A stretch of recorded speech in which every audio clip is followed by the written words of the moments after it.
Bienvenue à tous mes chers curieux sur la chaîne Histoires oubliées.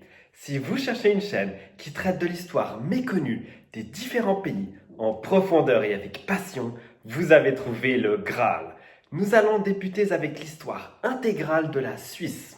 Aujourd'hui, je vais aborder avec vous l'histoire d'Orgétorix, un Helvète bien négligé et qui pourtant aurait pu façonner l'histoire. Remontons donc dans les temps ancestraux.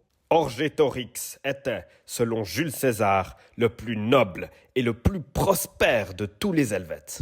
Il en devint donc le chef naturel au 1er siècle avant Jésus-Christ. Son nom signifie roi des tueurs ou tueur de chefs. À cette époque, il n'existe pratiquement plus de peuple en Gaule qui demeure encore gouverné par un roi. Ils avaient été détrônés par l'aristocratie qui s'accapare alors le pouvoir. Cependant, au sein de certains descendants de familles royales, subsistait encore l'ambition de renouer avec leur gloire passée. Orgétorix est l'un d'entre eux. Orateur charismatique, apprécié de la plèbe et doué d'un intellect rare, il persuade en 61 avant Jésus-Christ son peuple tout entier de migrer en Saintonge dans le sud de la France.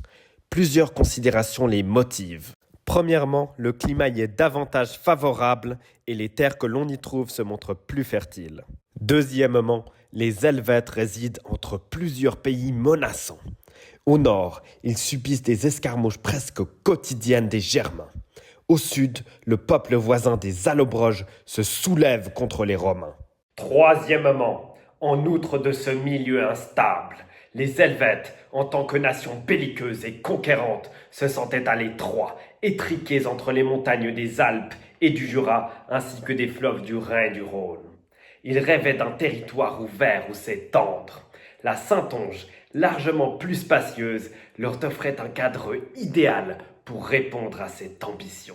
Orgétorix exploite avec brio ce sentiment de grandeur de son peuple et conjure avec la noblesse pour devenir roi des Helvètes. Organiser la migration de toute une tribu requiert d'énormes préparatifs. Il s'accorde 2 ans pour ce faire, le départ étant prévu pour la 3e année. C'est alors tout un peuple qui se met en branle pour atteindre cet objectif. Ils acquièrent des chariots ainsi que des bêtes de somme et sèment avec zèle l'intégralité de leurs terres pour stocker l'intendance nécessaire à leur voyage. En 60 avant Jésus-Christ vint l'étape cruciale de la diplomatie, notamment pour tracer un chemin de migration à travers la Gaule. Orgétorix s'en charge et se mute en véritable ambassadeur des Helvètes auprès des autres peuples gaulois.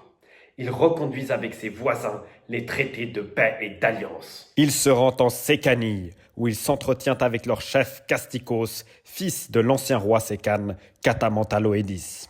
D'ascendance royale, Casticos a l'oreille sensible lorsqu'Orgétorix lui offre une alliance pour s'entraider à rétablir la royauté, chacun dans leur pays respectif. Orgétorix se tourne ensuite vers Dumnorix, le chef des Éduans, qui partageait les mêmes aspirations et lui propose également une alliance mutuelle pour se couronner.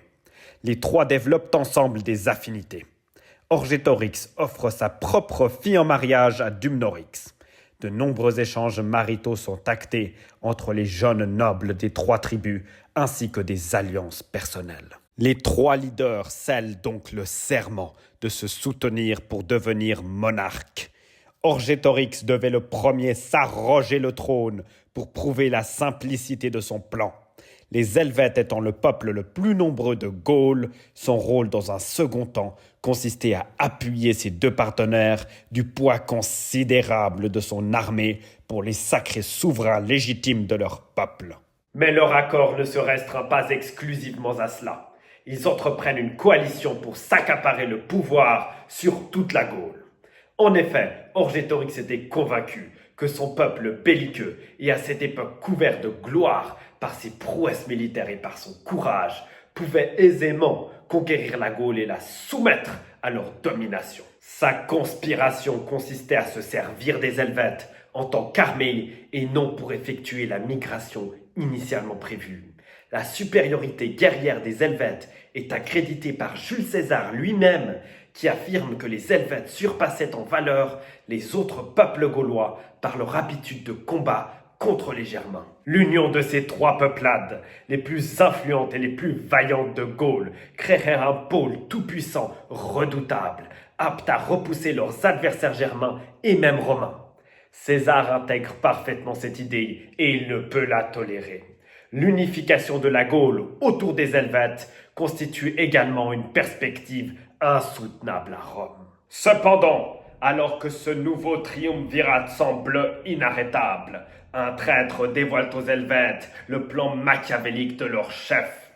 Orgétorix est mis au fer. Ils risquent alors d'être suppliciés par le feu en tant que peine de mort. Orgétorix ne compte pas se laisser abattre et rassemble le jour du procès une foule colossale. Ses clients, ses débiteurs et de nombreux soldats s'organisent en une véritable armée forte de 10 000 hommes. Ils parviennent alors à le soustraire de ses responsabilités et empêchent sa comparution devant le tribunal. Les magistrats et l'aristocratie terrienne s'opposent à lui et préparent la riposte. Ils galvanisent le peuple contre le complot d'Orgétorix.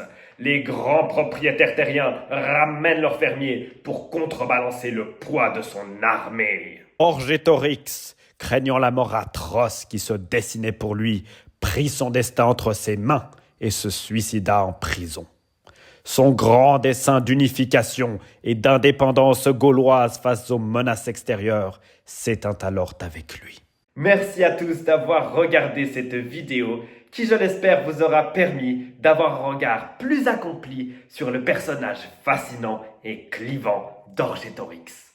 Malgré son échec, il aura marqué l'histoire des Helvètes et demeure l'un des seuls de son peuple à avoir été sauvé de l'oubli. Je vous donne rendez-vous à la prochaine, incessamment sous peu.